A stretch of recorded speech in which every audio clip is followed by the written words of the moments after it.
Yo, what's up? Welcome to Kinda Funny Games Daily for Wednesday, January 24th, 2024. I'm one of your hosts, Blessing, Adio Jr. Joining me is LaCroix Poppy himself, Tim fucking Geddes. Pleasure to be here today. Can't wait to talk about the news. So much has happened in the last couple days, Bless. Like news-wise or in Tim Geddes' life-wise? A little bit of both, but news-wise for sure. Like I'm been watching the Kinda Funny Games Daily Slack channel like build up, and I was like, today is a Bless and Tim day. Oh, so yeah. I'm really excited about this. Today's a very fun day. Today's also like a day where I've been energized this morning from a few things. One, Jon Stewart's coming back to the Daily Show. Yes. You saw this every month. I think once a week they said. Every Monday for 2024 for the election season. Yeah. So it's kind of perfect. It's like we need him. Yeah, it's like we need somebody. Like we can't hire the people that we wanted to hire. Now we don't have anybody to hire, and like we need somebody. I think Jon Stewart is a pretty good get. So there's that. There's also the fact that of course our Tekken 8 review went up a couple days ago, or I think yesterday actually. And during the review process, they turned on the online for a couple of days, but like for probably like 5 days now, or maybe 6 days, the online's just been off, and so I haven't been able to go back and play online with people. And when I tell you that I've been finding, like I have been craving Tekken 8 on another level, and I cannot wait for the servers to cut back on so I can actually play against people. Bless is about to be unleashed. Y'all motherfuckers better watch out. It's been a problem because I just boot up the game and I'm just in practice mode. Just fucking chilling. He's just getting them hands ready. Practicing combos. Because I'm just like, doing these things. But because of that, because I've just been feeding for it, this morning I went and Maximilian dude, who does a lot of fighting game content on YouTube. Saw him a couple days ago. Oh hell yeah! He has a series that he does whenever there's a new fighting game coming out, where he does like a legacy series. So with Mortal Kombat, it's like he goes back and like basically like review / just talk about the history of each of the entries in that franchise. Actually, I don't know if he did that for Mortal Kombat. He might have done that for Street Fighter, but he's been doing it with Tekken. And so I've been working my way through and like him talking about Tekken 1 and 2 and 3 and like going through all of them. Yeah, and it's fucking awesome because obviously like he knows what he's talking about and he gives good context for what it was like when these games came out, what these games brought to the ecosystem. It's been cool for me because when I look through the Tekkens I played, like I got in at Tekken Tag Tournament on PS2, and then after that, it wasn't until Tekken 6 that I got back in, and then I played Tekken Tag Tournament 2 and then Tekken 7 after that. But him talking about, this is what Tekken 1 and 2 were, but Tekken 3 is what really brought it, and then Tekken Tag Tournament did this, and then Tekken 4,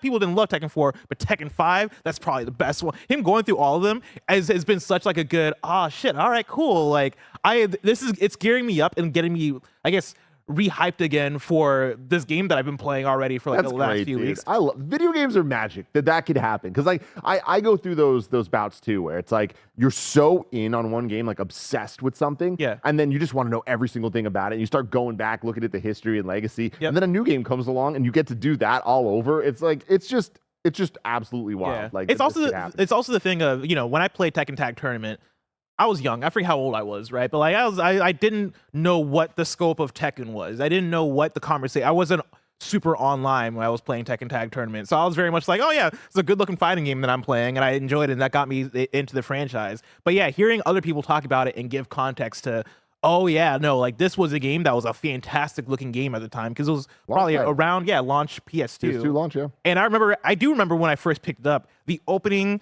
cutscene to Tekken Tag Tournament. Even still, when I rewatch it today, looks incredible.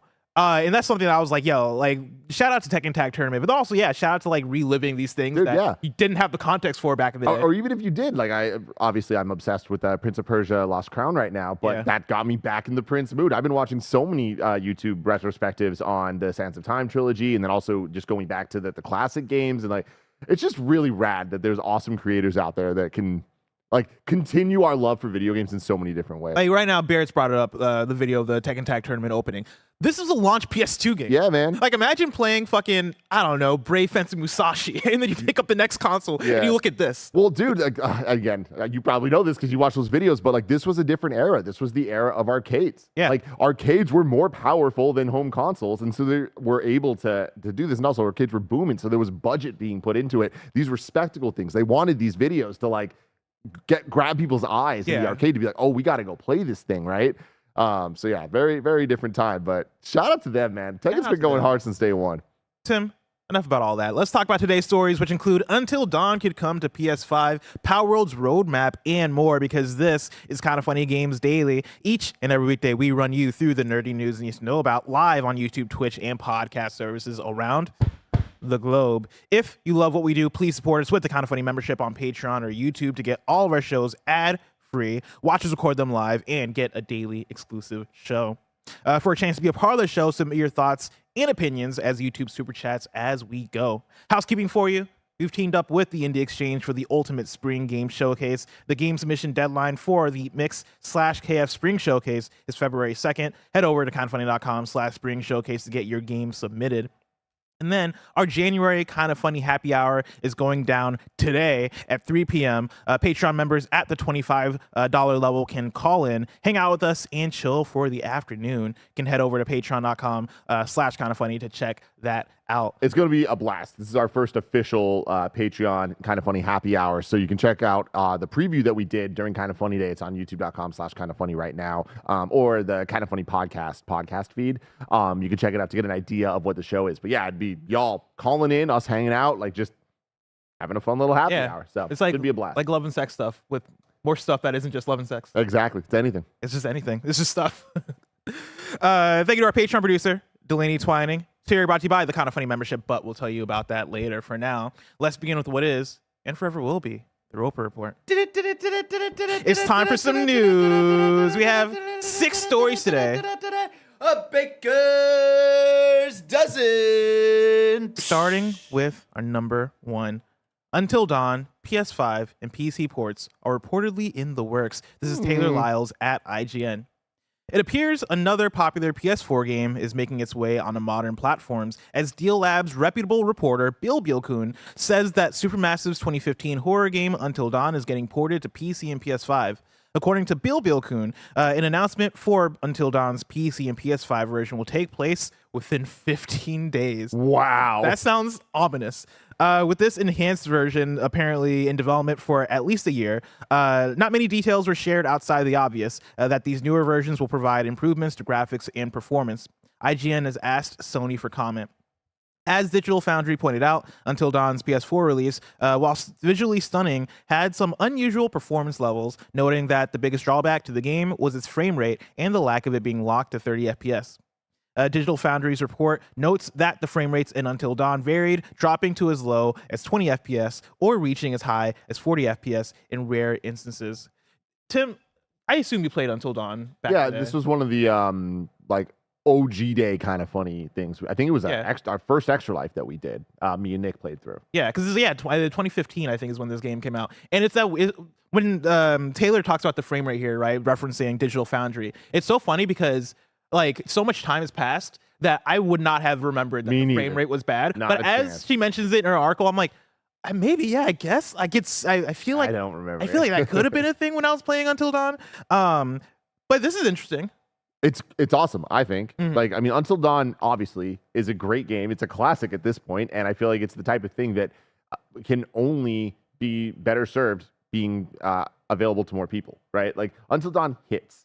And I feel like Supermassive has taken the success they had from Until Dawn and continued to grow and try so many different things that have had, various levels of success. But I think Until Dawn maintains being like the standout, and like maybe not the best, but like I would say the standout entry so far of their types of games. And with the movie coming out, this makes so much sense. Getting it on PC, continuing PlayStation's strategy of trying to get their big titles over on PC, and like going back to God, it pains me to say this, a more legacy title like Until Dawn is interesting. And I think that, it'll benefit from the enhancements they're talking about here. I don't imagine this is going to be a very expensive game.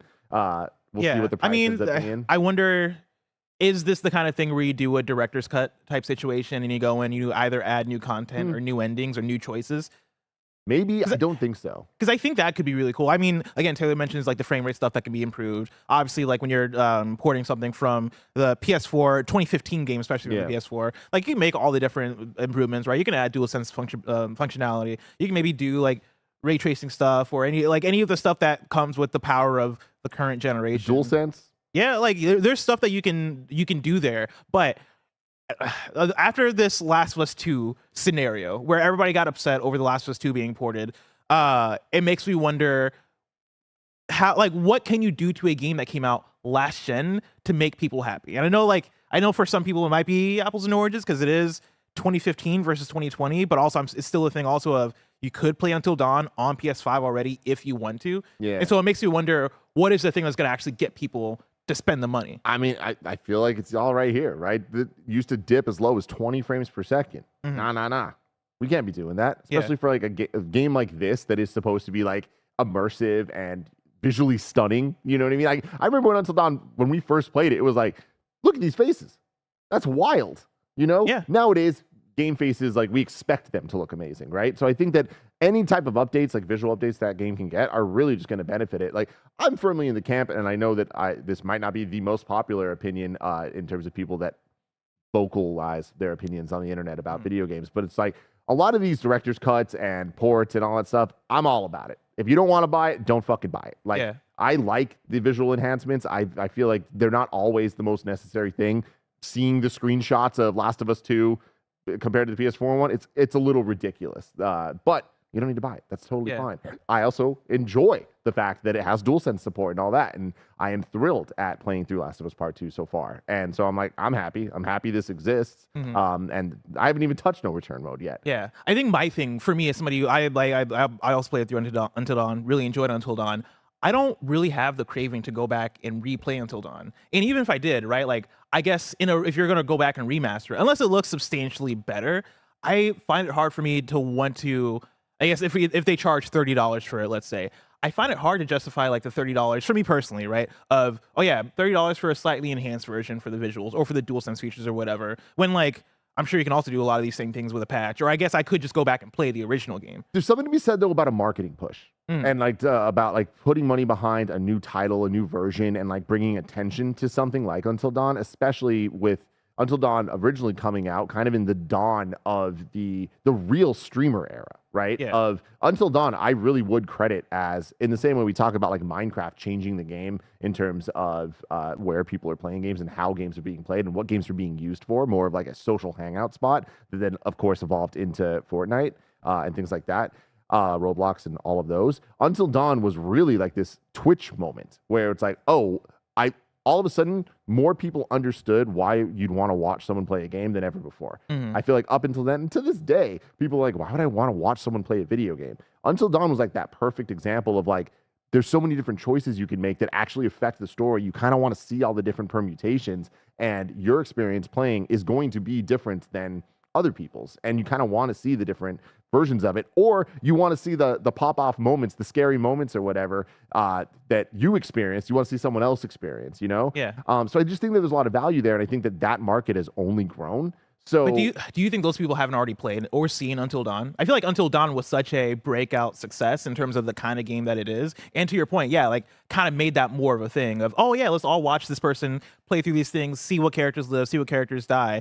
I feel like everybody's kind of seen that already with Until Dawn specifically. I think that there are just simply more gamers now than there were then, right? When we look at the success of the PS5 and we look at just like the video game industry as a whole, 2015 and 2024 are very different times. And there's just like so many new players that didn't experience it then that would love it now. And on top of that, 90% of the cast of that game are megastars now compared to when they were, right? And I feel like that alone is like oh wow, Rami Malek's in this? That's incredible. Like in a video game, let's see what this is all about. And then it's awesome. Yeah. Well, that's why I think the tough thing, or not the tough thing, I guess what I would like to see from it, because I think the timing of the movie is going to be huge for this, right? If you're able to come out with the Until Dawn movie, make it a hit, either get the big names or not get the big names, depending on who's available and who you can probably afford and all this stuff. If you're able to get that and make it a breakout hit, just like the game was, and then follow up with either a remaster or at least what I would prefer would be like hey, here is Until Dawn Plus or Until Dawn with more content or an extra thing or like a sequel or whatever it is to make it feel bigger and better. I think that is the best of all worlds, because that is bringing back people who already played it. That is that is creating more mystery, right? Like I would go back to Until Dawn if it is, oh, there's stuff in here that I've not seen yet, like some bonus content where I am now going back and unlocking things, or there's one extra new character, like a Persona 5 Royal type situation. I think then we're talking. I think then we're cooking. Yeah. But if it is just the same game that's remastered, I look at that and I'm like, all right, cool, I guess. Yeah, and I bet that's what it is. I do think it's like there's going to be not too much extra stuff in terms of new content. I think it's going to be more just enhancing the content that's there. Yeah. And I imagine it'll be at a fairly reduced price. And like I don't think the goal of this is to get everyone that played it the first time to play it again. Yeah. I think that they're going to get a large amount of people that did, but there's something special about horror. Especially campy horror, that is unlike anything else. And you look at movies, which this is very similar to in a lot of ways. And the horror genre has always been a massive hit for a multitude of reasons. One of them is they're cheaper to make. Another is there's a seasonal expectation with Halloween every year, right? Mm-hmm. People want to get scared. People want to have the thrill of a horror movie. And even if a bad horror movie, there's something special about that, right? Yeah. Like there's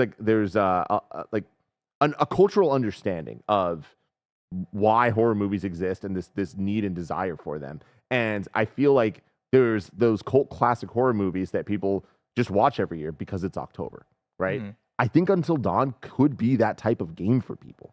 Yeah, the game that people keep coming back to. People keep coming back to, exactly, and like sharing the experience with different non-gamer friends, which is actually, I think, the biggest aspect. What would be sick if there was like an Until Dawn style game that came out yearly, and like you can make it an anthology series. Yes. Yeah. You can like, make it this thing where you can, in every game, any character can live or die. Yeah. I feel like you're able to capitalize that year on year. What up? What if Ashley Tisdale was in one of them? That'd be fucking sick. Yeah. That'd be sick as fucking. It took place in Iraq. But no, like that is kind of what the Dark Pictures anthology does. Mm-hmm. But to your point, I don't think any of the Dark Pictures anthology games have been as good as Until Dawn. Like maybe the not the last one. I hated Devil in Me, actually. The one before Devil in Me, the one with Ashley Tisdale. That one has been the closest so far. And I guess the Quarry, actually I should shout out the Quarry. It's not a Dark Pictures thing, but it's the same kind of game. The Quarry is probably the one that's been the closest so far. But even the Quarry, I don't know if we're talking about the Quarry the same way we talked about Until Dawn. Until Dawn just had something there. It did. And that's why I think going back to it makes a lot of sense. And I also think you don't need to like make a sequel necessary. You don't need to add extra shit. If they do, that's going to be speaking more to the blessings of the world. Yeah. Or like, I don't know that I need to replay it. But like, I don't know. I think there's a market for this. And again, I don't think it's the biggest market ever, but it goes back to horror movies where it doesn't need to be the biggest market ever. It just needs to reach the people that it's attempting to. And Until Dawn has so much shit going for it that other games simply don't. So I think that this makes sense. Adding it to PC, great. Again, continuing PlayStation strategy. Would I rather see brand new games from PlayStation? Absolutely. But this isn't in place of that. Yeah. A question I have for people in the chat, for YouTube Super Chats, is do you guys want to see an Until Dawn remaster? Because I'm curious on what the audience thinks. But speaking of that, I want to parlay this discussion into another discussion that is very related. Because yesterday on the show, we had news that from the same source, Bill-Kun, he was reporting also that he came across the Death Stranding 2 full title. Yeah. Death Stranding 2 on the beach. On the beach, baby. Saying like that it came with came with the same sort of idea of, oh yeah, this will be revealed in the next few weeks. I like where you're going here. Now, a couple weeks ago, the homie Jeffy Grubb, yes. he put out, or not put out, but like he was talking about how he put out. He put out. I mean, I'm sure he does, but he was talking about how he believes that there's a state of play coming. I'm going to pull from PSU.com, who has an article that is a state of play is coming in the next few weeks, according to Jeff Grubb. They put up this article on January 9th. This is David Carcassol from over there. A new year means new state of play rumors, and 2024 barely made it to week 2 before the latest state of play rumor has cropped up. According to Jeffy Grubb, we can expect to see a state of play presentation from Sony in the next few weeks. Grubb doesn't get any more specific than that, though during the same Twitch stream, he also claimed a Nintendo Direct is on the horizon. It's happened before that both Sony and Nintendo have had showcases within days of each other, so it could happen again. Yada, yada, yada. We've had the conversation before of like, it seems like every February we get like a state of play, or at least like early in the year around this time, there's a state of play that's happening. Is this state of play about to be a banger? Because based on today's news and yesterday's news, I'm getting banger vibes from a state of play. I mean, a banger state of play. Yes, I think similar to the Xbox developer _direct that they did, where we knew enough that was in it that it was like, cool, this is going to be good. No matter what, it's good. Because they're showing Indiana Jones. The question is, how good does the game look? We're getting Hellblade, like we assume we're getting a release date. And they kind of, I think, over-delivered on the expectations there, for me at least. When it comes to the state of play, none of this stuff is official, right? This is all rumor stuff, but Bill-Kun, very reliable. Yeah. And when you look at the Bill-Kun has never failed me for the record. 100%. Yeah. So as far as I know, like It's always been right, or at least like right at the time of him putting it out there. Things can change. So I think that like if these things are in a state of play, which definitely checks out and adds up, that's going to be a good state of play. Banger? I don't know. I feel like I guess it's how you define relative banger. to the state of play. That's my thing is when I say banger, I'm not saying like it's gonna be the greatest thing of all time. Yeah. When I say banger, if you show me a state of play and you go, oh, here's Death Stranding's full title and maybe like a release window or something like that, and then also Until Dawn is getting a remaster and like depending on what that looks like, I'm like, oh, that was a good time. I'm with you. With how I view state of plays, I'm like, that's a good time right there. I think that could be putting it in the same type of conversation as the Xbox thing we just saw last week, right? Where it's like, oh, cool, there was a clear goal and they're gonna nail it. I think if these things are there, plus other things, whatever. The Nintendo Direct, I think, is also interesting as well. I start having questions of like, why did that Princess Peach trailer come? Just drop out of nowhere with the two with the pastel pink Joy-Cons. Yeah, Wasn't big enough to talk about Directs. Because they got a banger, Barrett. Fuck out there. They're You're like, crazy, man. You're crazy. I'm crazy. Listen, I wanted to bring up just because this has been making the rounds this morning. With the state of play rumors circling about, maybe we're going to talk about Death Stranding. Do you think that they bring up the Death Stranding piss colored controller that got announced? What is this? I do not. This is the Backbone 1 Death Stranding limited edition USB-C controller that goes up January 30th, and it's a good old dehydrated pea color. Here's the thing, right? You say that jokingly, but like literally in that game, you pee to like make weapons and shit, right? Well, that's the color of the baby juice. Yeah. Don't ever say baby juice ever in your life. BB juice. The BB juice. Thank you, BB juice. Did we already talk about Death Stranding coming to iPhone? I guess that was like in like the Wii News yesterday. But okay, cool. I mean, that's pretty cool. Yeah, I mean, it was announced before. I think now we just got the release date. But yeah, pretty neat. Yeah, you can now like connect together and build bridges. Death Stranding also getting a movie. Also, Gravity Rush is getting a movie. Well, where's the game though? Where's the game? That's what I'm saying. It's all connected. Where's that Twisted Metal? There's fire. There's smoke. Where the fuck is the Twisted Metal? Where's the Twisted Metal game that we talked about years ago? We're getting season 2, baby. God damn. When do you think a prediction for you? Yeah. Right? Speculation station. Let's go there. When do we get a state of play? When do we get a? Thank you, Barrett. When do we get the Nintendo Direct? Where do they land on the Both calendar? the week of February 6th. I believe it. Okay. Yeah. Like there's just so much evidence pointing to that. It makes sense. And it just feels right. Yeah. If they're here take place within 15 days, there's not much time in February we can even have then. When does Helldivers come out? That's my question. I think you do the week after a launch trailer. Yeah. Oh wait, no, that's Helldivers 1. I was like, wait, March? Helldivers 2. Let's look up. When does Helldivers 2 come out? Yeah, February 8th. Oh shit. So yeah, it is that week. And like, if you do, here's my thing. State of play is usually on Thursday. Like PlayStation just loves Thursdays for their things. So I'm gonna say state of play February 1st.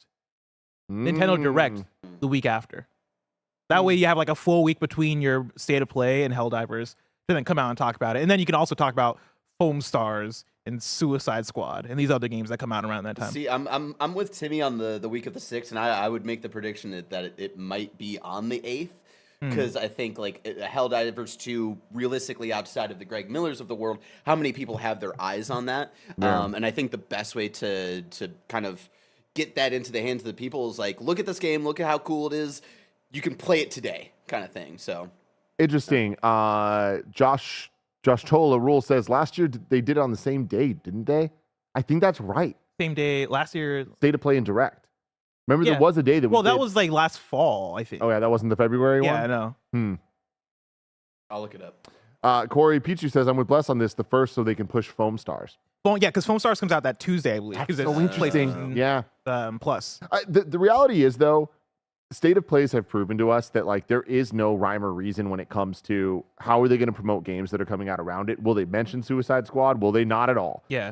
Will they do a quick, reminder, this game's coming out or not? Will they do hey, last week Foam Stars came out? Like they could do anything or not do it. So it's kind of hard to look back at patterns and figure that out. But with Helldivers and Foam Stars both coming out, both having PlayStation centric like news stories or focus, one being the PlayStation Plus premium exclusive collector's edition. PlayStation Plus essential, whatever.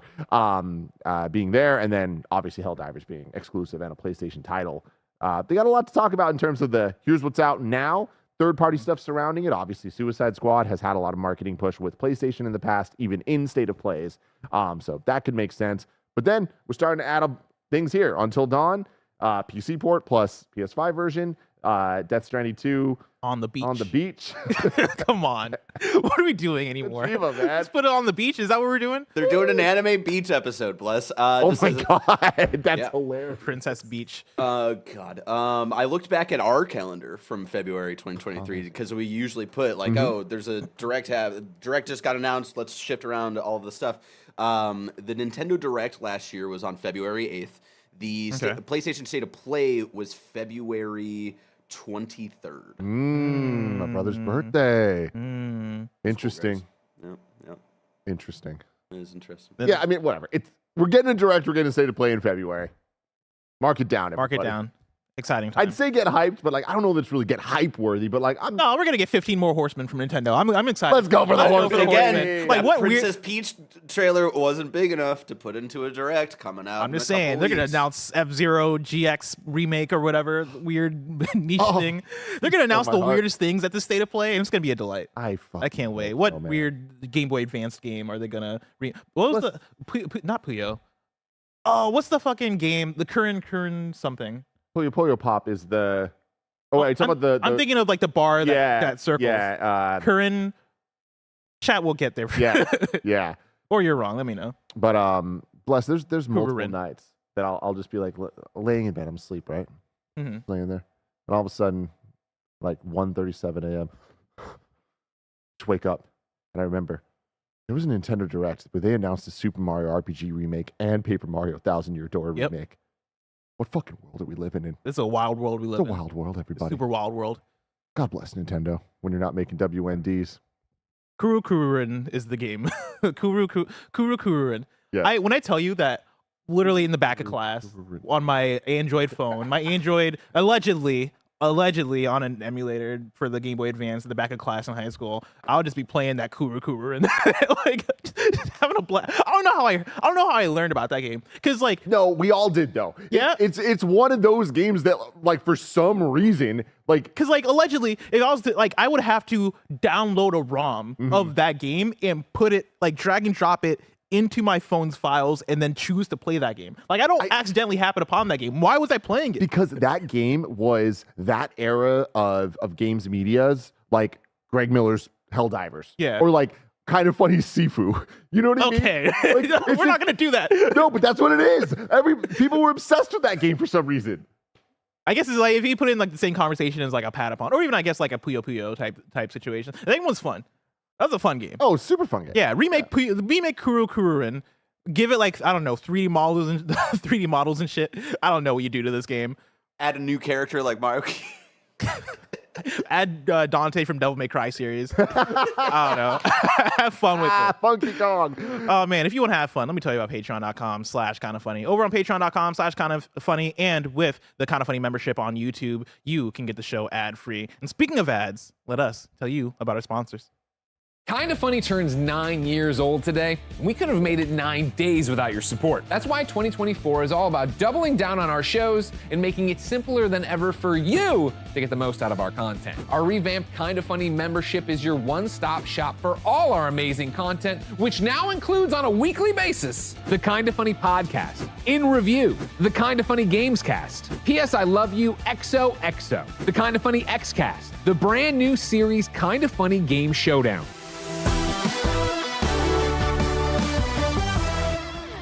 5 episodes of KindaFunny Games Daily, and 5 exclusive Gregway vlogs. And 5 days of streaming fun with me and the gang here in our newly revamped streaming space. It's going to be filled with a ton of laughter and a whole lot of shenanigans. We'll see you there. That's more than 20 pieces of content a week from an 11-person independent team in San Francisco. That's a lot. And to get the most out of it, all we're asking for is $10. $10 gets you the KindaFunny membership, and that entitles you to ad-free versions of the shows, the ability to watch the podcast live as we record them, and the exclusive access to my daily show, Gregway. You can get your KindaFunny membership on patreon.com/KindaFunny or youtube.com/KindaFunnyGames. Yes, we are expanding our KindaFunny membership offering to YouTube so people can take full advantage of the platform they prefer. If you want to go above and beyond the Kinda Funny membership to support us, we will still have higher Patreon tiers, albeit with some changed up perks. We just wanted to make the message as clear as possible that the $10 Kinda Funny membership is for the masses to get all of the core content people love. Everything above that is very appreciated. The support means the world to us. You all are the best. But the $10 Kinda Funny membership available on both patreon.com/kindafunny and youtube.com/kindafunnygames is where we see the value of what we do. Kinda Funny is a dream come true, and we wouldn't have it without you. We hope if you've ever enjoyed the content, you can support us for at least a month as we prepare for our biggest year ever. Until next time, it's been our pleasure to serve you. And we're back. And I want to bring in some YouTube super chats into the mix. Foxy Steve writes in and says, what are the odds of a Maximilian/KF collab of some kind? I would absolutely love to make that happen. I have reached out and tried a couple times, and it's just schedule-wise has never worked out. He's a busy dude. He's also like way too good for us, if I'm being he's so cool. honest. Yeah, honestly, it's one of those things where like it'd be like podcasting with one of my heroes. Yeah, I'm like, he's too cool. Max is definitely, and this is no shade to anybody here. I think he is multiple steps above all of us. Oh yeah. And then CJ Splitson writes in and says, Stellar Blade and On the Beach release date 10 out of 10. Again, banger potential for the state of play. Get some Stellar Blade. Oh yeah, no, actually that's a great call. We should have called that out earlier. Like, yeah, I think Stellar Blade is likely for the next state of play. I hope so. My fear with it is just that like they're in limbo. Like it was supposed to come out last year, and like they kind of like they just didn't talk about it. And so I'm like, is that game having trouble? Or are y'all good over there? Like, are we ever gonna see this game? I hope we see it though, because it looks really cool. I hope it's good. Moving on though. Story number 2. Palworld dev reveals what's coming in future updates. This is Wesley Yinpool at IGN. Palworld is getting PvP, raid bosses, and new island features in future updates, developer Pocket Pair has said. Pocket Pair unveiled Palworld's roadmap of future updates, confirming plans to target critical issues before moving on to improvements. Palworld's huge launch has seen 7 million sales in just 5 days. What the fuck? 7 million? It's crazy. It really is. In a post on Palworld, it's almost like 1 million a day. And that's the like 7 million not on Xbox. That's 7 million according to just Steam. 7 million rad. copies. Insane. Copies sold. Yeah. That's not Xbox Game Pass. That is copies sold. Which means there's 8 billion people playing this game. In a post on the Palworld Discord, community manager Bucky said that those sales, quote, have far exceeded the development. I don't know why Bucky broke me. Are you thinking of like Bucky from MCU? I immediately thought about this man with the metal arm, catching a shield. Have far exceeded the development team's expectations, and we are currently experiencing many problems due to excessive access congestion, among other challenges, end quote. Pocket Pair said it will prioritize these issues first before moving on to adding new in-game features during the early access period. Speaking of new in-game features, Palworld will get PvP, including PvP for pals, raid bosses, crossplay between Steam and Xbox, and as well as improvements to the building system. In the shorter term, Pocket Pair plans improvements to base pal AI and pathing. It's base pal AI, not base pal and AI and pathing, to be clear. The base pals AI. I want to bring in a tweet from Matt Piscatella. Of course, I always like to reference Matt for the Circana angle because he is the video game numbers person. He says, according to Circana's player engagement tracker, on January 22nd, Palworld surpassed Fortnite US, Xbox, I believe that's Xbox Series, it says XBS, Xbox Series daily active users. On that day alone, Palworld players on Xbox Series in the US played Palworld for more than 200 minutes on average. I mean, dude, this is absolutely wild, the success this game has had. My boys group of my middle school friends, it's always my litmus test of how mainstream actually is gaming. Like when they start talking about stuff, it's like, all right, of course they play all the PS5 games. They're playing Spider-Man 2, Last of Us, all of that. But that's pretty much it. Call of Duty is like their big thing. They're popping off about Palworld. Oh yeah? Popping off. All of them house. And they are dropping hours and hours and hours. And I'm like, I just can't believe it. Like this thing has exploded, and there's just something about it people are inherently interested in. Yeah, it's fascinating, and I'm very curious on just what long term what the results of all of this look like, right? Because like there's so many different angles you can take with it. Yesterday on the show I talked about like this reminds me of PUBG and how big the PUBG explosion was, and how that led to so many other developers and studios trying to tackle the battle royale thing. Obviously, battle royale was a thing before PUBG, but PUBG really exploded on its own, right? And then later that year, we got Fortnite tackling battle royale, and then that turned into what that was. I wonder what this does for survival. Like, obviously, survival has also been a very big genre, right? Yeah. Bigger than what battle royale was before PUBG. But like with Palworld doing what it's doing, the meteoric explosion of Palworld, I wonder what that looks like. Let's say by the time we get into the end of the year, next year, if we start seeing more survival games take on like the PAL collecting mechanic, right? Or more games trying to going, hey, what if we made Pokemon but this? I think it's very fascinating. I could see even what Fortnite put out, the Lego Fortnite last December, and when we, I don't know why I said it like you that. mean like less than 30 days ago? like a few weeks ago. A few weeks ago, Fortnite put out Lego Fortnite, right? And like that's all really great numbers. That's all like when you went to the Fortnite like launcher, when you launched Fortnite and you saw the different modes, you would see like, okay, like you got 300,000 people or like 1 million people right now playing Fortnite Battle Royale, but then you look over the Lego Fortnite, and it's like 1.7 million. It's like, whoa, like people are really out here showing up for these survival type titles. But I feel like Fortnite is the game I look at as, all right, what thing are you going to take from another game to then like make a core mechanic of your game? By the end of the year, if not in the next few months, Lego Fortnite is going to have a collecting like little creatures type mechanic. And I'm very curious to see how they implement that and what that does. Yeah. But for you, like, what have been like, I guess, the big things that you've seen? There's been a big conversation around Palworld. You've dipped into Palworld a little bit. I haven't. Oh, you haven't? No, I still haven't touched it, dude. I've been very busy with just life stuff, and I was down in LA for an event. So I haven't been able to play Tekken yet, which is honestly just eating at me. Man. I can't wait for you to play Tekken. Like you guys got me so hyped on the story mode. Like I can't freaking wait for it. But yeah, Palworld, right? I think it's going to be one that I kind of just need to like let go over me. Because it's like there's so much going on, and it looks so interesting. But it's like if there's going to be that moment of we're all into it and we're going, I'd be more like, okay, let's go. But it seems a little bit more hit or miss now. And like with all of the controversy and stuff, it just like taints my interest. You know what I mean? I'm in this exact same boat where I like have been trying to be careful around how like how and when I jump into Palworld, right, and how deep I want to get into it, because it's that thing where like I mentioned this the other day of like I don't know, I'm curious to see if this game makes it to the end of the year, right? It's like that thing where I was talking to Sam Barley yesterday about the meteoric explosion of this thing, the fucking like all the controversy, the accusations of possible AI, which seem to be debunked now, but then also possible plagiarism of Pokemon assets, which may or may not be debunked. Like it's so foggy and so weird that I kind of want to ride it or let it ride out and see where it lands before I jump all the way into this thing. But then there's the other thing of I look at this game and it doesn't grab me in the style of it. I'm with you. It looks kind of crude. Like it looks kind of like. Look, I'm chopping up Pokemon. Scarlet and Violet, so like looking crude doesn't bother me. But like there's enough elements of it gameplay wise that I'm like that's just not for me. I know it's not for me. I don't like crafting. I don't like survival stuff. So I'm like it's Pokemon with guns. Funny as a meme to me, not necessarily something I want to get into. And also like there's been 1.5 million actual Pokemon ripoffs that are actual Pokemon likes. Yeah. You know what I mean? This is just it's a totally different thing. Yeah. Like sure there are very Pokemon-like designs. Like they're fucking Pokemon. Let's just call it what it is. I'm not gonna get into is it AI, is it plagiarism, is it whatever? These are fucking Pokemon, man. Yeah. You look at this, you look at that. If I can name what Pokemon it is, that's where we're at, right?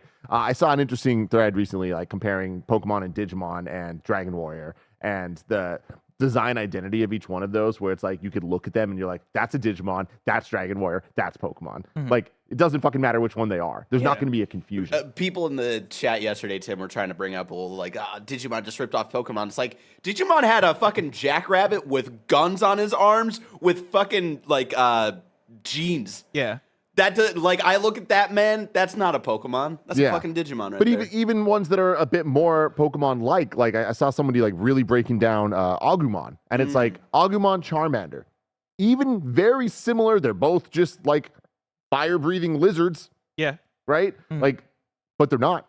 One's a Digimon, one's a Pokemon. And you can tell the difference. You go down to the basic forms of it. You know, your little Kuromon, all right? A little more Pokemon-like. But still not a goddamn Pokemon. Yeah. It's the weird thing of I think people are conflating a lot of things when they talk about things being ripoffs, right? Because like the Palworld, just in terms of what that game is not a Pokemon ripoff, right? It's like it's a survival game that has a bunch of pals you can collect. I think the most damning thing is like looking at the comparisons of like the designs and how a lot of the designs are so close to Pokemon that like people could make the accusation of, oh yeah, y'all just ripped this out. But it's not could.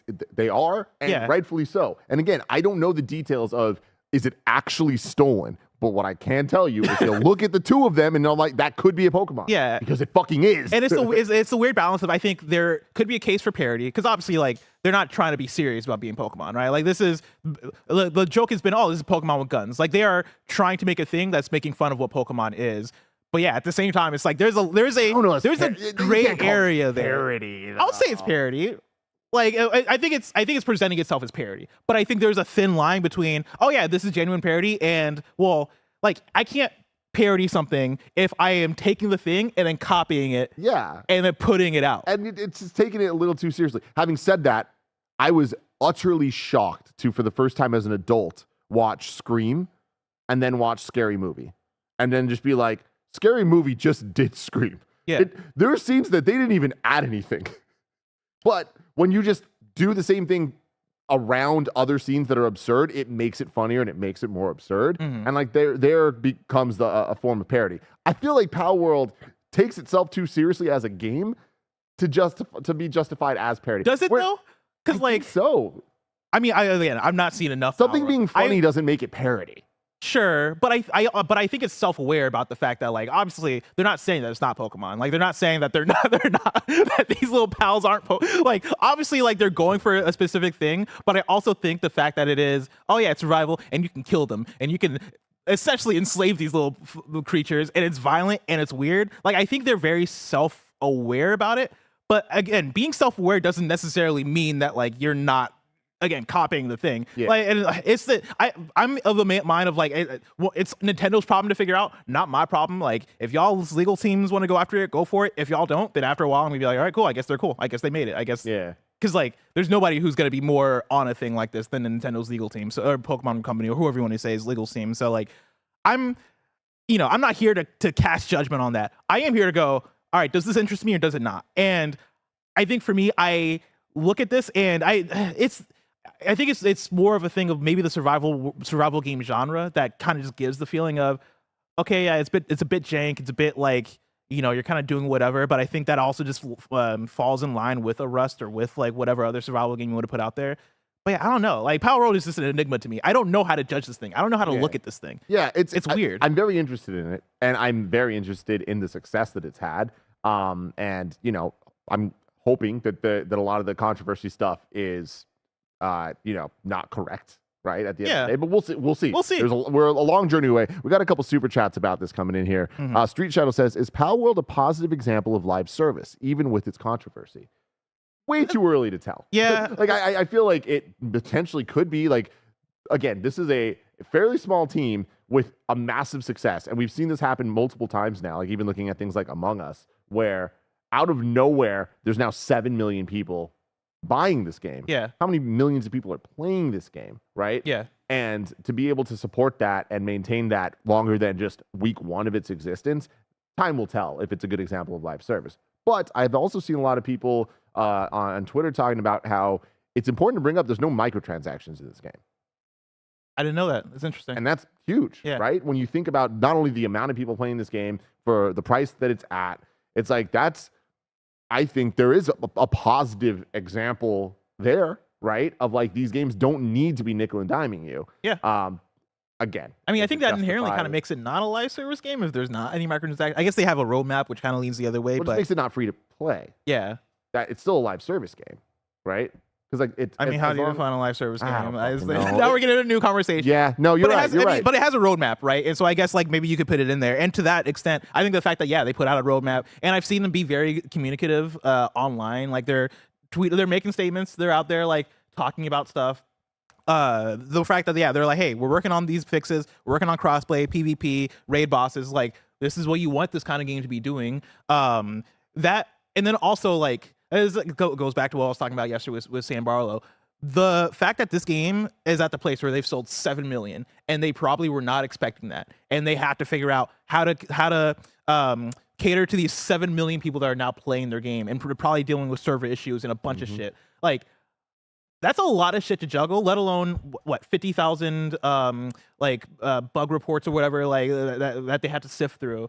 That's a lot. It's a lot. And to like, is this game like a good example of a live service thing? I think that even the live service elements, I'm surprised that they're putting out a roadmap like this, because if I'm them, I'm panicking. I'm like, how do we fix all this? How do we worry about this explosion of a game that's happening before we even get to talking about PvP? So check this out, though.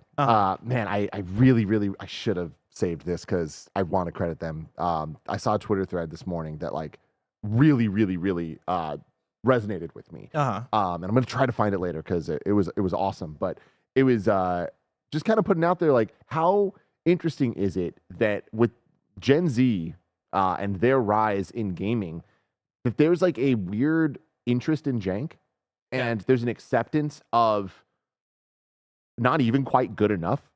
And you look at the success of so many games like what's the one that everyone's playing, Law Patrol, Lethal Company, Lethal Company, yeah. Lethal Company, or Among Us, or like obviously like the Roblox, Minecraft, like all of that stuff. Like there's a different type of interest in these like more social games. And I feel like with Palworld, with being where it's at, like I don't think it needs to be the best game ever made. It just needs, like it just needs to kind of like keep delivering what it's delivering. It needs That's to what give people are fun. liking, right? And it's like I feel like that like the Twitter thread was going on to explain like that it's funny that like there's the old heads like that care about like games in a very like specific way, and like what a game of the year is, and like all this stuff. And then there's just millions and millions and millions of people that are just playing games every day that we don't even don't care. About, that's right? the thing. Is like I want to shout out the Palworld being early access. A lot of chat was bringing that up, and that's a good point, right? When we talk about this game being live service and it having a roadmap, it's an early access roadmap. This is the thing. These are the things that they're working on for early access. And so, yeah, probably not fair to call it a live service. But what you're talking about, Tim, like this brings me back to like our game of the year and like conversations that I've had with Mike. I think it was like a Remember Blank episode when we were like, oh yeah, like let's talk about game of the year and have the audience pitch us on what they think game of the year is. And this is back in November. And Mike was sort of talking about his like criteria for what he considers a game of the year, or like what's gonna make his list. And he's like, I just want something that's gonna be fun. Like fun is like kind of like his only thing, right? Yeah. And you look at his list, and like you talk about the jank and all that stuff. Only Up is probably the biggest example of like, yo, that game was thrown together. Yeah. And people love it. It was a phenomenon. And guess what? That game was fun. And I look at Mike's list and I'm like, yeah, like I would argue that like, I don't know, I think a Final Fantasy 16 is better than an Only Up, but also, is that pretentious? Like, is that just a thing of, hey, like, that's just how I view it, because I value polish, and I value something to say, and I value a story and writing and all this shit. But at the end of the day, what's selling 7 million units? Something that's fun for people.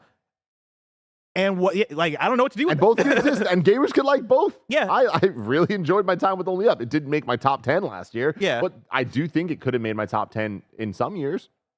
Yeah. You know? And like, does me going, man, I could never put this on my list alongside something like a Venba, which I think has so much to say, and such a good art style, and so much care put into its creation. But again, that probably just makes me pretentious. And so like, but I mean, I don't that's know. the thing. I don't know if pretentious is the right word. It makes you you. Like, sure, they're your taste and they're what you value. And like, I think it's really cool the way that we do our game of the year, because there is the game of the year list that's the culmination of all of us, that like it oftentimes can be a pretty weird list, you know? And I feel like it hasn't actually been ever, but it could be. But I feel like when you look at all of our top 10s this year, it's like, yeah, that's who we are as people. And so I feel like it tells you a lot of like, oh, I understand how they feel and all that. So, Street Shadow writes in again saying, one more note /chat to clarify, live service doesn't always mean microtransaction. It just means that the game's being constantly updated with content on a weekly /monthly basis to keep players. Yeah, that's so we'll fair. see how it continues to go here. And then Jossie G says, there's a Digimon called Gundramon. It's just all guns. That's sick as fuck. Yeah. Do we have a Pokemon that's just a gun? No. I guess Blastoise has water guns, like water cannons. Yeah, but like we don't have like a Megatron Pokemon, you know? Not yet. Just a gun. We'll get there. We'll get there. I was gonna make a joke of like, wait till. No, I'm not gonna make a joke. Story number 3: The Legend of Zelda Splatoon Orchestra concerts head to YouTube next month. This is Wesley LeBlanc at Game Informer. Nintendo has announced that it'll stream full pre-recorded concerts for the Legend of Zelda series and its Splatoon franchise next month. Both concerts were set to be a part of Nintendo Live events in December of last year and this month too in Tokyo. In Tokyo, Japan, but these events were canceled over safety concerns, as reported by Video Games Chronicle. Now, everyone will be able to watch these concerts when they hit the official Nintendo YouTube channel next month. More specifically, the Legend of Zelda Orchestra concert will go live on Friday, February 9th at 5 a.m. Pacific time, and this, I know, right? And the Splatoon 3 Deep Cut concert will be posted on February 10th. Let's fucking go. Yeah. I am so hyped on this. I've loved video game music my entire life. I've loved orchestra stuff my entire life. Combining those two things, I don't know if there's something I love quite more. Honestly, like orchestrated video game music is peak Tim Geddes shit, right? And we just did the Sonic concert, and it really revitalized my love, if that was even possible, for this type of thing. I've spent the last month or so listening to all the old symphonic and orchestrated albums they've put out for the Kirby things and just Video Games Live and like all of this stuff, right? The 25th anniversary Zelda concert, the 30th anniversary Zelda concert, like all of the different stuff. I am thrilled they're putting out a new one. I hope that it is a banger. I hope that we get some Tears of the Kingdom music. Like, oh yeah, you have to. That is the one thing that like we just don't have. Like, and they always choose the right songs too. Like that's what gets me so excited. Like their Link's Awakening medley they had a couple years ago was fucking so good. And when they did Breath of the Wild songs, they actually did the trailer music. Like that launch trailer. Like they did a fully orchestral version of that, and it fucking banged, man. That's awesome. So, Wow, that Tim, song was not like in the game. Tim, imagine live orchestra version of Ascending Up to the Wind Temple. I know. And then building up to the Wind Temple. The Fulgara fight. I mean, come on. Again, that's some of my favorite music in the Zelda franchise. Like, I remember going to Rito Village for the first time in Breath of the Wild, and like as soon as I arrived there, I was like, "Yo, this is beautiful!" Like beautiful. So much so that like I went back and I would just listen to just that song over and over again. And then like I think it's the same as the I forget the name of it in Wind Waker, but the song was also in Wind Waker. But yeah, the things they do to that song in Tears of the Kingdom, oh my god. Yeah. Oh my god. And what I'm really bummed about is when the Sonic concert first happened a couple years ago, back when we were in work from home, me and you were debating should we live react to it or not, and just because of the schedule, we ended up deciding not to. Yeah. It is one of my biggest regrets. Oh my god. At KindaFunny, like we fucking should have done that, and it would have been so much fun because we both watched it live separately. And we're slacking each other like, dude, this is fucking awesome. Dude, and it was so awesome. And I was about to say, we got to live react to this. I don't think it's going to be the same. Yeah, 5 a.m. And but also, then the 5 a.m. It's not going to have the same vibe. Like Sonic was like, yo, we're going to transition into playing the banger. Exactly. This is, I think, different. If it wasn't 5 a.m., I'd be like, Zelda has too much self-respect. Sonic has so little self-respect that it works in his favor where they're like, yo, let's just fucking rock out after a while. And it's incredible. Yeah, I'm very excited about this. Also, I just want to shout out the power of video game music. Like I was playing a video game the other day, I think literally yesterday. So redacted video game, and there was a piano version of a song that you hear a lot in the game that played. And when I tell you, like, I started tearing up because of the way the music paired with what was happening on screen. I was like, yo, it's insane the things you can do with music in video games. Story number 4, Netflix's mobile game download numbers have risen sharply thanks to GTA The Trilogy. This is Chris Scullion at VGC. Netflix's mobile download numbers have reportedly risen drastically thanks to the addition of Grand Theft Auto The Trilogy, the definitive addition to the service. All 3 remasters were made available to Netflix members on December 14th via the App Store, Google Play, and in the Netflix mobile app. Players are able to download and play the games as part of their Netflix subscription with no extra charges. As a result of this high-profile addition to its library, Netflix has seen a sharp increase in monthly game downloads, according to App Magic data reported via mobilegamer.biz. According to the data, Netflix's monthly game downloads were around 10 million in November 2023, but this shot up to around 28 million in December 2023. App Magic also claims that GTA San Andreas is by far the most popular of the 3 games and has been downloaded 11.6 million times to date through Netflix. GTA Vice City has been downloaded 4.1 million times, while GTA 3 sits at around 2.4 million, for a total of 18.1 million downloads across the entire trilogy. Other popular downloads on Netflix have included Annapurna Storyteller with 9.4 million downloads to date, Too Hot to Handle with 8.4 million, which I didn't realize had a mobile game, and then SpongeBob SquarePants Get Cooking with 8.3 million. shout out to Storyteller, a great game that I feel like was a bit under the radar last year, and I think it was supposed to get DLC that I never checked out. So maybe I'm part of the problem, but I really enjoyed that game. But then also shout out to GTA San Andreas, one of the greatest games ever made. I mean, this is great because remember, this sounds like these ports kind of fix the problems of the original. The definitive GTA trilogy. definitive trilogy, which is silly as hell, and like it's just so ridiculous. Like how many examples there are now of like the mobile ports being the best versions, and it's like, what are we doing now? Yeah, what the fuck are we doing? Get it together. But good for them. These numbers are wild, man. Again, like video games are bigger than they've ever been, and are only going to get more and more potential to grow more and more because there's different platforms and different understanding of how they work and different accessibility to new people. Phones and things are at the point now that they can play Death Stranding and Resident Evil 4. Insane. Right? Yeah. And so they're also like, hey, if you have Netflix, you get GTA Trilogy, man. Wild. Also, like, I don't know if this is wild, but I guess it's just an observation. The fact that GTA 5 is one of the biggest selling games of all time. And like it's available and people can play it, right? And like that is the GTA for, I guess, just the current generation. That's been the only GTA game to come out since, or new GTA game to come out since 2013. And you can put out GTA San Andreas, Vice City, and GTA 3 as a collection on Netflix, and it does this to your numbers still. Like the kid, and I'm maybe it's not, maybe I shouldn't credit the kids. Maybe this is all just the old folks that are going back and playing this game. But I'm gonna assume that a large part of this is like the new generation out there. People are still going back and playing those games. I mean, let's just put this in context, right? And it's sales versus Netflix downloads. Obviously different things. Yeah. But still, 18.1 million downloads. Yeah. For the 3 games. We just spent 40 minutes talking about Palworld 7 million. Right? And I understand that like the sales or whatever, but we're also talking about games that are over 20 years old. That's my thing, is like people are going back and playing at these games that are over 20 years old. And GTA 5 is sitting right there. And it's like, that's the power of the GTA IP. Yep. It's basically the thing I'm saying. Like, GTA man, 6. when GTA 6 comes out, speaking of, actually, no, that's a bad transition. Story number 5. I was going to make a GTA, speaking of GTA 5. Sorry, guys. Story number 5. The latest PS5 update includes new party and audio features. This is Tom Ivan at Video Games Chronicle. Sony has rolled out a new PlayStation 5 system software update. According to the platform holder, the new update adds new party and audio features, plus other improvements. In the Parties tab, players can now view a list of recently joined parties and restart one of them by selecting it. The update also adds equalizer settings, a side tone feature, and additional enhancements for Pulse Explorer earbuds and the upcoming Pulse Elite headset. Tim, I have a lot to say about this. Yeah, go for it. Yeah, I was asleep last night / this morning, and somewhere around, it must have been like 4 a.m., 3 a.m., I hear my PlayStation beep.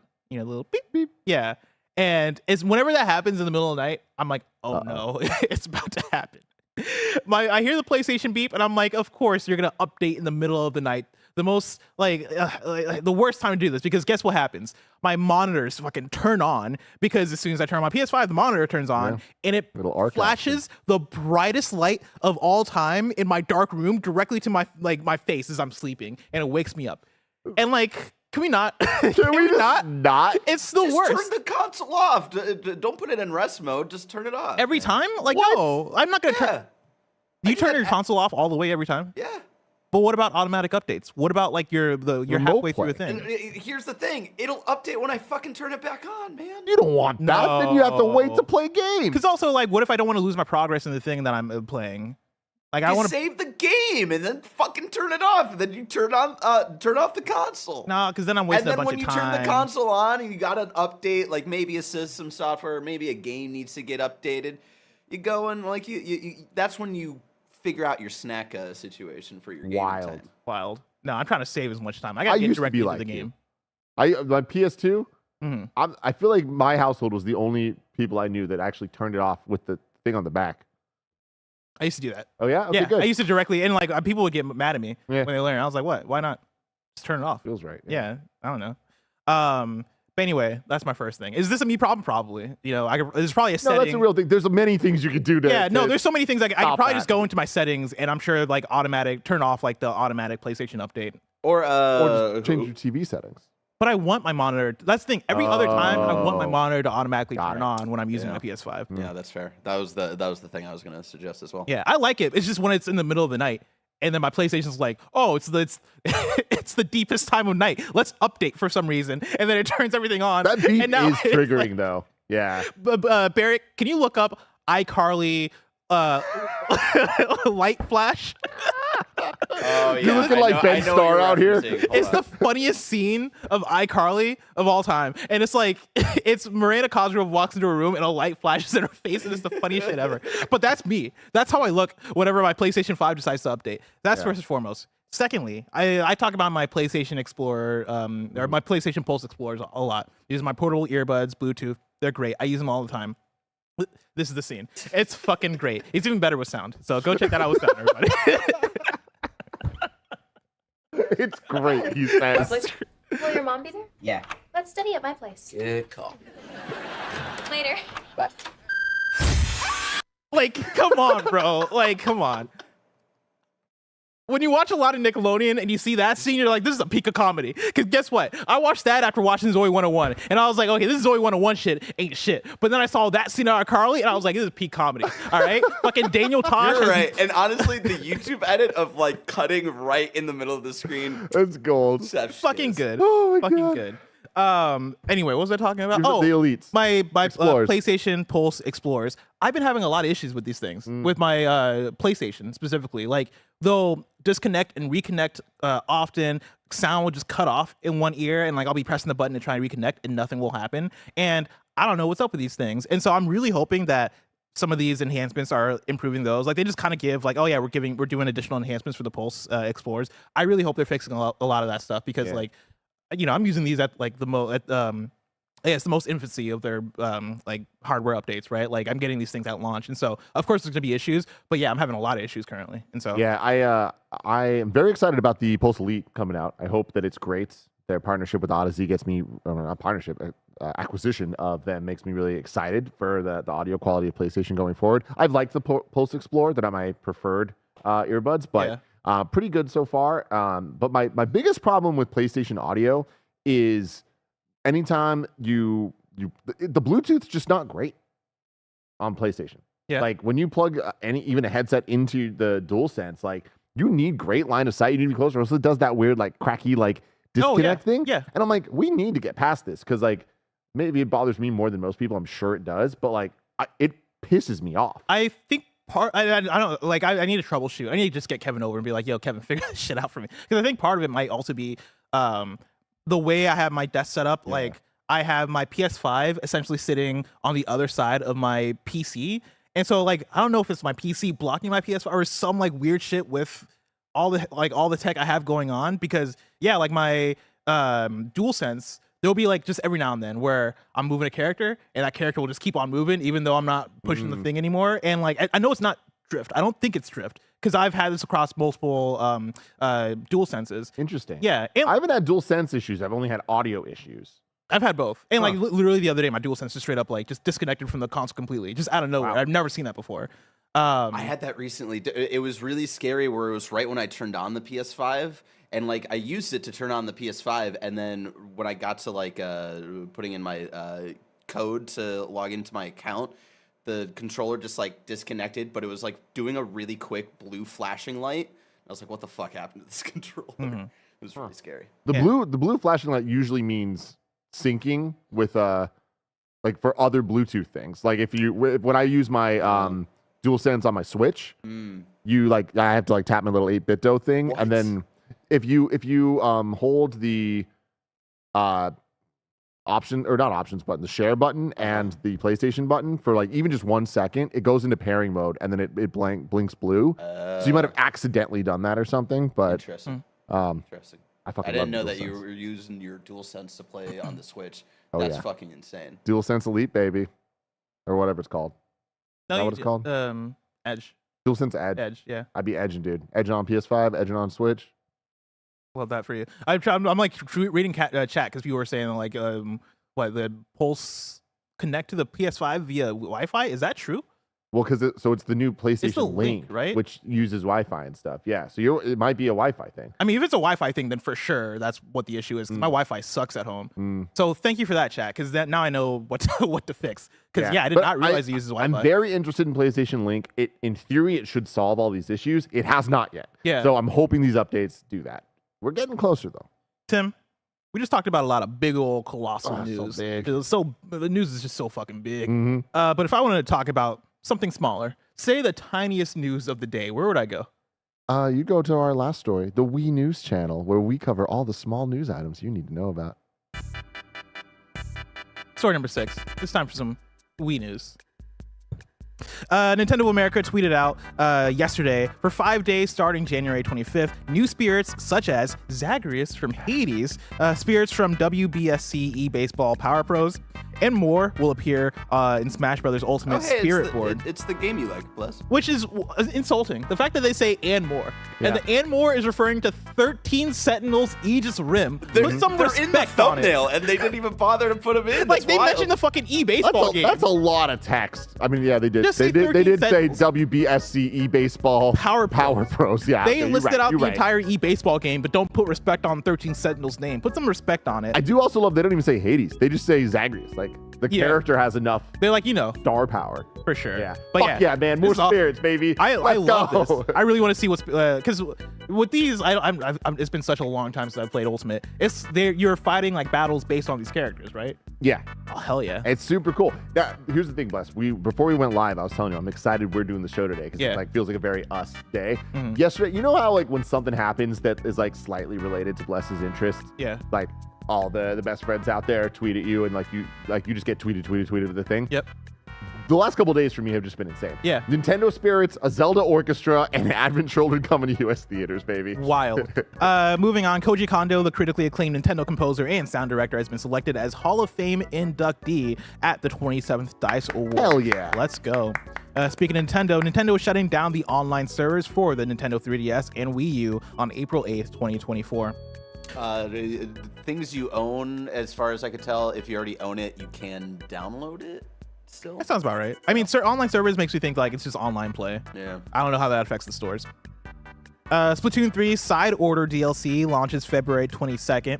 An official Dungeons & Dragons VR game is in the works from the developers of Demeo, which is really cool, especially coming off the success of Baldur's Gate 3. And like I played a bit of Demeo, and that game seems really cool. So them doing Dungeons & Dragons is super exciting.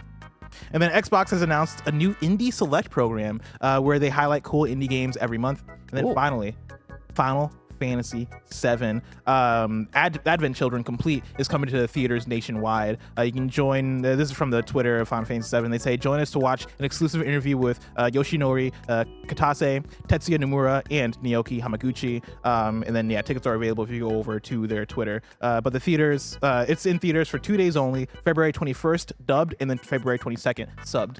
I can't believe I'm going to see this movie in a theater. Yeah? Like, I might go with you. Oh, you have to. I'm making you go. Yeah. I was thinking about this. I was like, you're not getting out of this one. You have to fucking. Sounds awesome. Because you've never seen the movie, right? No, I've only seen like the specific church scene. Okay, which is amazing. Yeah. Yeah, no. We're going to have a freaking blast. Like, we got to go. This is going to be awesome. It's the 21st. February 21st is dubbed and 22nd is subbed. Because I prefer dubbed, I'm not going to lie. Are we down to go dubbed? I definitely am. Okay. Yeah. I mean, Bear, you in? This lines up. That'll be my first day back from a weekend trip. I love it. Oh. Because I I've love never it. seen it. I've never watched it either. Yeah. Oh, we're definitely doing this. What if we do like a review, like a screencast or something? Or like a We're 1000% doing this. Yeah. Lock it in, everybody. Let's do it. And that's it for Wii News. We also have an NVIDIA GeForce update for you. Of course, we've partnered with NVIDIA to keep you updated on all the latest GeForce RTX additions to your favorite games. So much DLSS is coming your way this week. Right now, today, you can hop on early access for Enshrouded, a shiny new co-op survival RPG. If you're on GeForce RTX, you'll get NVIDIA DLSS 2 to accelerate frame rates by 93% on average at 4K, all with max settings. And Friday, Tekken 8 comes to your PC, also with DLSS 2. Let's go. If you're a fighting game fan, it doesn't get much better than this. And if you're not a fan yet, this could be your ticket in.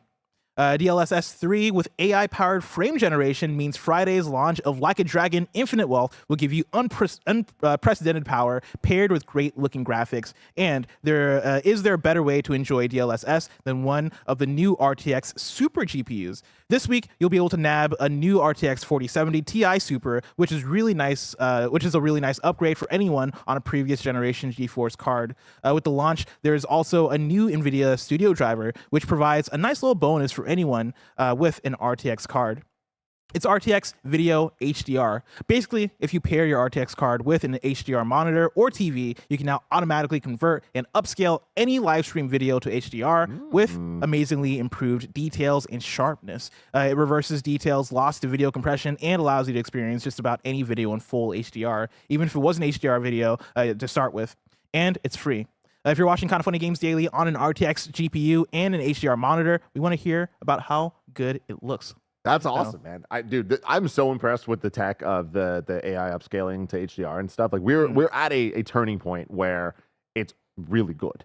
And I've been very impressed at home with a lot of this stuff. And also, shout out to the fact that so many of these games, like so many big AAA games, are launching on PC day and date and getting this type of support. Oh yeah, the Tekken 8 thing really excites me. It's so I cool, played right? through it on PS5, and I told you in the review how good it looks on PS5, and I have it on PC as well. And so I played like the closed network test, one of those on PC, and like it has like widescreen support as well. So I'm very excited, like at launch to like check this out on PC. Yeah, the game already looks incredible. It's so rad. Like Tekken and Like a Dragon both coming out on PC. At launch, like we're in a new era, man, of PC, and we've been in it, but like it's cool to see the support it's getting. Now it's time for kindafunny.com/you're wrong. That's where you write in and let us know what we got wrong as we got it wrong, so we can correct it for those watching later on YouTube and listening later on podcast services around the globe. We have just one from Ren Frost who says about Palworld microtransactions, because you do need to pay if you want to run your own server. This is a different type of payment, and it also offloads costs to the servers. Then they go on, but I guess just the you're wrong is that you can pay for the service, which I wouldn't really count as a microtransaction. I think that's just paying for servers. That's it. Literally, I have nothing else. Wow. You nailed it, Tim. We're Me and perfect. Me and you. That's what happens. This is what peak looks like. This is what peak right? looks like. Peak performance. What's your shirt? Nikki Jakey.